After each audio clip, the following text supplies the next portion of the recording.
Tudo bem, pessoal? Novamente, boa noite. Alexandre Xavier de Camargo falando, aqui de Campina Grande, na Paraíba. Este é um trabalho da Sociedade Espírita Maria de Nazaré, da qual nós fazemos parte. Quem quiser nos conhecer, todos os sábados, às 16 horas, nós temos a palestra, passe, e depois temos os atendimentos, tá? Individuais, quem quiser trazer as suas dificuldades, né? Físicas, emocionais, espirituais, nós estamos ali para tentar ajudar, tá bom?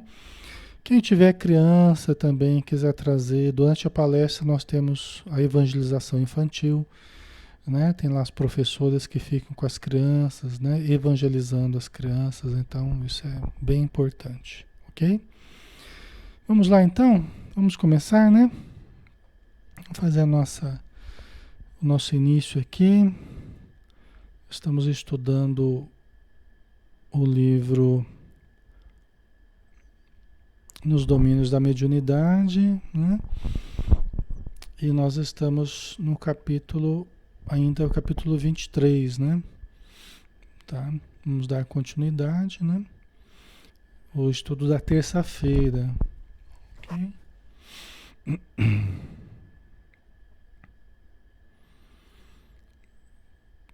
Então nós falamos, né, sobre a questão daquela senhora, né? Nós estávamos falando sobre aquela senhora que estava ali sob a hipnose, né? De espíritos bastante comprometidos, espíritos obsessores, né?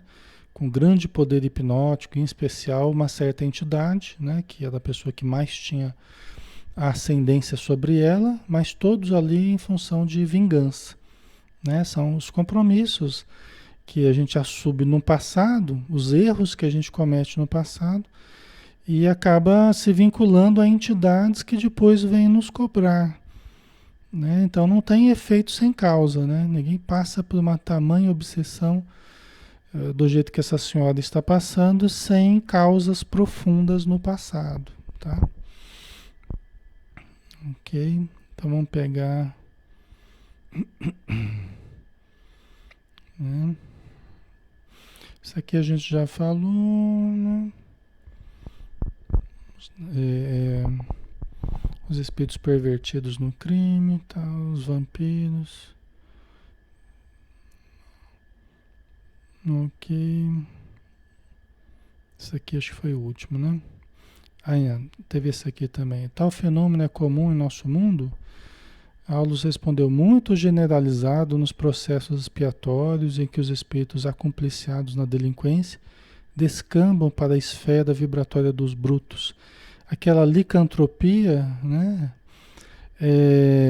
O Aulus explica que é muito generalizado, né? No plano espiritual, os espíritos que se acompliciaram, né? Na delinquência acabam entrando na sintonia desses espíritos hipnotizadores, né? Que usam esse poder hipnótico para deformarem o perispírito dessas entidades que levam sentimentos de culpa para o plano espiritual, tá? Então vamos lá, pessoal. Opa, peguei a coisa errada aqui. Peraí. Pronto. O cérebro da mulher prosseguia governado pelo insensível perseguidor, como brinquedo em mãos de criança. Hilário indagou por que não separar de vez o algoz da vítima. Aí o Aulus disse: calma, Hilário. Ainda não examinamos o assunto em sua estrutura básica. Toda obsessão tem alicerces na reciprocidade, que é o que a gente estava falando, né? Não adianta você retirar o obsessor de perto do obsediado abruptamente, não adianta a gente fazer isso. Por quê? Porque se nós não modificarmos primeiro o obsediado, né, para que ele vá querendo realmente a liberdade, para que ele vá querendo a saúde, vai mudando de hábitos mentais, hábitos em termos gerais. Se nós simplesmente retiramos a presença do obsessor abruptamente, mas o encarnado não fez a mudança que precisava, daqui a pouco ele chama de novo o obsessor. ele mesmo se encarrega de atrair novamente o obsessor. Porque ele vai continuar com a mesma atitude mental, com os mesmos hábitos, com o mesmo modo de pensar, de agir, de sentir, cultivando a mesma culpa, né? Aí ele acaba atraindo de novo o obsessor. Quando não atrai o mesmo obsessor, porque às vezes até o obsessor acaba sendo ajudado, né? Vamos supor que surgiu a oportunidade de ajudado, ele aceitou a ajuda e tal, mas o encarnado acaba atraindo um outro espírito que vai preencher o espaço deixado por aquele. Entendeu? É complicado isso, né? Esse é um dos maiores problemas da obsessão. É que há reciprocidade. Tanto o obsessor quer ficar com o obsediado, quanto o obsediado quer, de certo modo, ficar com o obsessor. Alexandre, eu não entendi, mas como é que o obsediado quer ficar com o obsessor? Ora, quando a pessoa traz sentimentos de culpa dentro dela, e quando nós cometemos erros no passado, nós sabemos o que nós fizemos no passado. Nós podemos não ter clareza sobre isso. Podemos não ter consciência, mas inconscientemente nós sabemos tudo que nós fizemos no passado. Então, a gente como que aceita aquela influência. A gente como que aceita aquela influência, né? Por que que a gente aceita? Porque a gente pensa assim, não, eu mereço isso aqui mesmo. Eu mereço mesmo ficar sofrendo, eu mereço ser obsediado mesmo. Existe uma anuência, né? Existe uma anuência do obsediado com relação ao obsessor, né? Ok? E isso mantém a obsessão. Por isso que quando a gente começa a fazer coisas boas, quando a gente começa a mudar mentalmente, praticar caridade, né? Quando a gente começa a melhorar intimamente, a gente começa a se sentir mais digno das coisas boas. A gente começa a se sentir mais digno de ter saúde, mais digno de ter amor, mais digno de ter trabalho, de ter vida, de ter equilíbrio espiritual, né? Nós precisamos disso, nós precisamos nos sentir merecedores.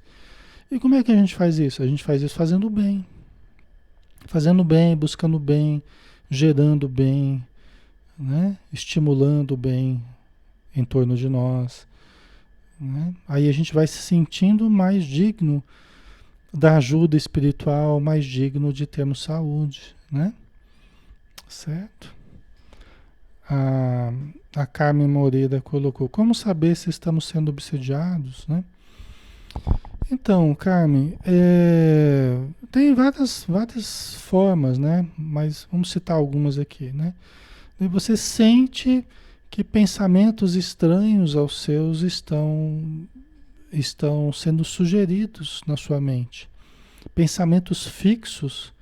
Você até não quer ficar pensando naquilo, mas fica pensando naquela situação negativa fixamente, né? O Manuel Filomeno de Miranda, ele diz que quando a gente sente essa coisa meio querendo induzir a gente a algo negativo, meio que contra a nossa vontade, é como um pensamento estranho, né? É um pensamento estranho que está tentando hackear a nossa mente, você entende?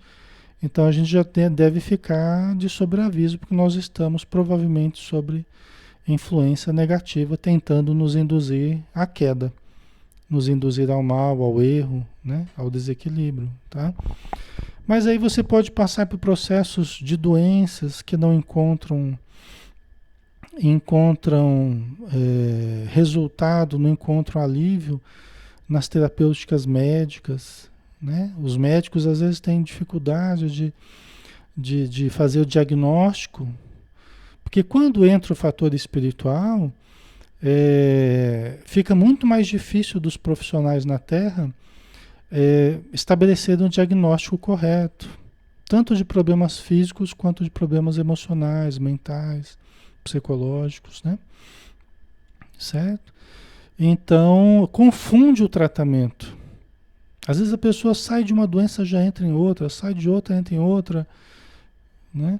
A família toda brigando, um ambiente péssimo em casa, um ambiente péssimo no trabalho, né? Quer dizer, tem vários sinais, né, de desacerto espiritual na nossa vida e provavelmente estamos cercados, né, por espíritos tentando nos prejudicar e conseguindo nos prejudicar em certos aspectos, tá? A questão da obsessão, pessoal, é questão de saúde pública, é questão de saúde coletiva. É um dos grandes problemas que a gente vive hoje no planeta, se não o maior deles, é o problema da obsessão espiritual. É claro que ela se baseia, é claro que ela se baseia nas deficiências que nós ainda trazemos dentro de nós, né? Toda obsessão espiritual se baseia nos defeitos, nas deficiências que todos ainda trazemos do passado, né? E ainda temos no presente. Às vezes a gente conversa com algum obsessor, o obsessor fala assim, olha, eu só tô... Você acha que se ela não fosse culpada eu não estava perto dela? Você acha que se a pessoa não tivesse defeitos eu não estava perto dela? Você acha que se a pessoa, né, fosse perfeita eu estaria influenciando ela? Eu só estou junto da pessoa porque ela aceita, porque sintoniza comigo, porque aceita a minha influência. Vocês entendem? Então, há a anuência do encarnado, né? E essa anuência nós temos que ir desfazendo. Nós temos que ir cortando através da elevação do pensamento, através da mudança do sentimento, das atitudes, das escolhas, dos hábitos, né? Por isso que o conhecimento é tão importante, porque vai nos dando discernimento entre o saudável e o patológico, entre o certo e o errado, a gente vai refinando o nosso discernimento, tá? Então, isso ajuda a gente a ir superando a obsessão, né? Então, vamos lá. Aí o Aulus falou, calma, Hilário, calma. A gente nem entendeu direito o que está acontecendo, você já quer agir com a força, né? Já quer tirar o espírito de perto da pessoa, né? Aí o Aulus continua, né? Recordemos o ensinamento de nosso divino mestre. Não basta arrancar o joio, é preciso saber até que ponto a raiz dele se entranha no solo com a raiz do trigo, para que não venhamos a esmagar um e outro. Né? Então vamos dar uma paradinha aqui, né? Então Jesus falou, né? Deixai que cresçam juntos o joio e o trigo. E quando chegar a época da ceifa, da colheita, né? Você colhe, você separa ali o joio do trigo, o joio você amarra em feixes e lança para queimar, né? Mas Jesus, é interessante ele falar isso, ó, deixe que cresçam o joio e o trigo. Né? Isso é interessante, assim, né? Que a gente quer soluções rápidas, né? A gente quer se livrar de todo o mal a toque de caixa, né? Geralmente nós somos assim, precipitados, a gente quer resolver o problema rapidinho. Só que essas soluções, elas espirituais, muitas delas não podem ser assim rapidinho, não. São problemas complexos, que precisa de tempo, não é com precipitação, não é com impulso que a gente resolve, né? O que Jesus quis dizer? É preciso nós tolerarmos algumas coisas que não estão bem, enquanto ainda não é interessante mudar isso, enquanto ainda não é interessante, enquanto por estratégia é melhor manter ainda algumas coisas que não estão bem. Você vai construindo coisas boas, mas tolere ainda algumas coisas que com o tempo nós vamos separar. Por quê? Porque senão corre o risco de a gente agir com violência e a gente acaba arrancando o joio, mas arranca junto o trigo. O trigo seria a parte boa, né? Que nós queremos aproveitar para fazer a farinha, para fazer o pão. O joio, né? É aquele parasita, é aquela erva, aquela planta que está ali só atrapalhando, né? Não vai ter função depois. Mas você vê, Jesus falou para a gente não querer arrancar as duas coisas ao mesmo tempo, senão a gente corre o risco de prejudicar toda a colheita, né? Ok? Tem até uma mensagem, eu não lembro de quem que é essa do Espírito Sheila, eu não lembro, que fala do coração da roseira, né? Que o jardineiro quis fazer quis arrancar as ervas, eu acho, arrancar as plantas e tal. E aí ele acabou acertando o coração da roseira, né? A roseira que estava ali sendo cuidada, né? Você vê, então é o cuidado que a gente tem que tomar, né? Às vezes no afã de querer ajudar, você acaba acertando o coração da roseira, né? Ok. É,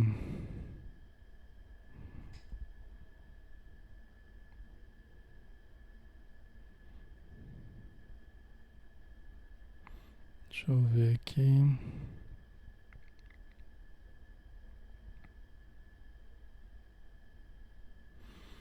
A pessoa que acumula coisas dentro de casa pode chamar espíritos? A Suzana colocou aqui. Veja bem, Suzana, o simples fato de você acumular coisas, tá? Pode ser um problema, né? De obsessão compulsiva, né?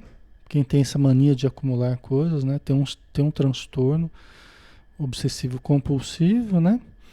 É, e pode ter, geralmente, quem tem problemas mais intensos, assim, psicológicos, psiquiátricos, geralmente está sofrendo problemas obsessivos também.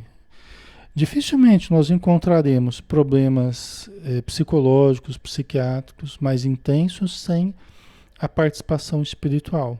E se não tinha, passa a ter. Porque os espíritos agem muito na base do oportunismo, né? Então, se a pessoa está abrindo possibilidades para que possam influenciá-la e aumentar o seu sofrimento, eles acabam aproveitando as nossas brechas, os nossos conflitos, os nossos transtornos, tá? Então, o fato de ter uma obsessão compulsiva, obsessão aqui no sentido psicológico, né? A, a, a, o transtorno obsessivo compulsivo, né? O TOC, né? Isso geralmente é acompanhado de obsessão também, tá? Todos os processos neuróticos, psicóticos, eles são acompanhados de processos obsessivos, tá? Isso até a Joana de Ângeles fala no livro Ser Consciente, tá? Ela explica, né? Tem um capítulo falando sobre a neurose, por exemplo, né? Agora, então aqui eu falei, né? Da questão obsessiva, né? Que já está existindo, provavelmente, tá? Então não é que acumular coisas em casa aproxima os espíritos. A questão não é essa. É lógico que se você transformar, ou se a pessoa transformar o ambiente em algo repugnante, isso é uma das características de uma pessoa que não está bem, né? Então, é uma das características da pessoa que está muito perturbada. Eu já fui em casas que, meu Deus do céu, né? Junto com a saúde da família, né? Visitando as casas. Eu já entrei em casa, assim, que o pessoal acumulava lixo em casa, assim, era uma coisa horrível. E era um caso muito grave, né? Um caso muito grave de uma família inteira com problemas psiquiátricos, uma coisa terrível, assim, né? Então, a deterioração do nosso ambiente está acompanhada geralmente da deterioração do ambiente espiritual, né? O asseio, a limpeza, a organização, né? O ambiente gostoso, geralmente é a expressão da saúde, expressão do equilíbrio das pessoas, né? E o contrário disso, geralmente é a expressão do desequilíbrio, né? Da presença de espíritos infelizes, doentes, né? E tudo mais, tá?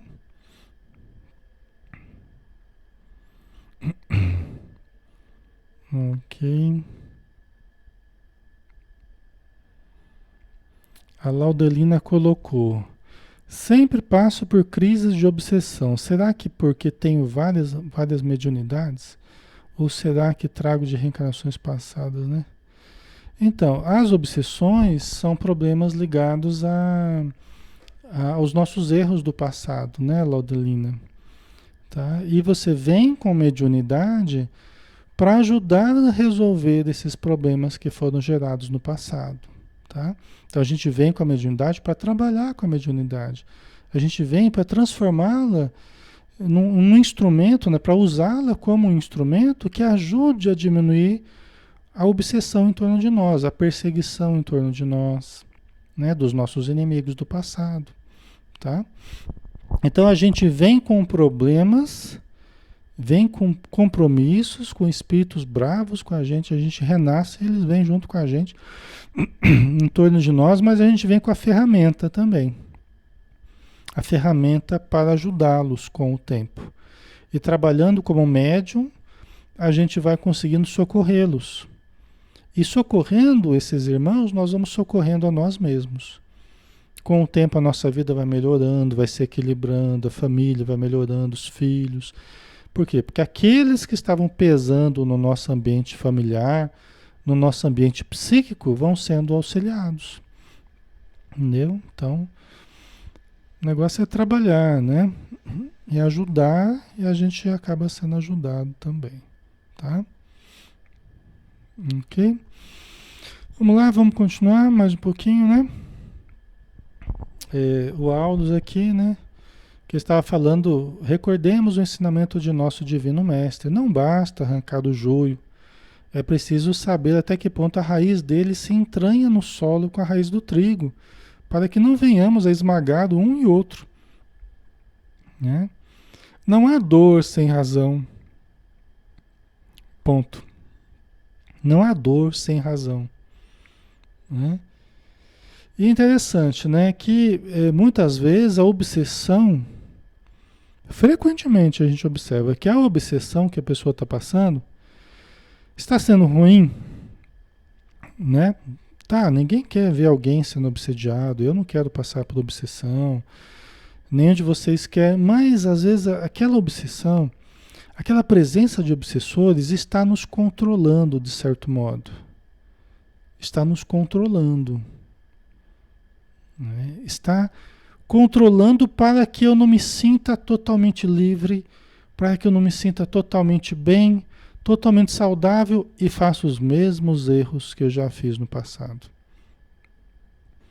Alexandre, mas então a pessoa deve ficar na obsessão porque ela pode cair no mesmo erro do passado? Não, qual que é a proposta da doutrina espírita? Qual é a proposta da terapêutica espírita? A pessoa ir mudando o seu interior, adquirindo conhecimento, fazendo a sua renovação interior, melhorando que ela vai saindo devagarzinho da obsessão. A pessoa começa a trabalhar, começa a buscar o bem, né? Quer dizer, essa mudança que é importante. Os espíritos amigos, por exemplo, eles evitam fazer com que a pessoa melhore no estalar de dedos. Eles evitam. Porque eles sabem que as melhoras muito rápidas são melhoras problemáticas. Por quê? Porque não deu tempo de consolidar a mudança na vida da pessoa. Então eles vão tratando a obsessão com muito cuidado conosco. Por quê? Porque eles não deixam a gente melhorar de uma vez, sem que antes a gente vá mudando certos hábitos, né? Porque senão você tira os espíritos que estão perto da gente, você ajuda os espíritos, aí a gente fala, agora eu estou bom, agora eu estou saudável, agora eu vou cair na gandaia. Né? Eu estava meio doentado, eu estava meio deprimido.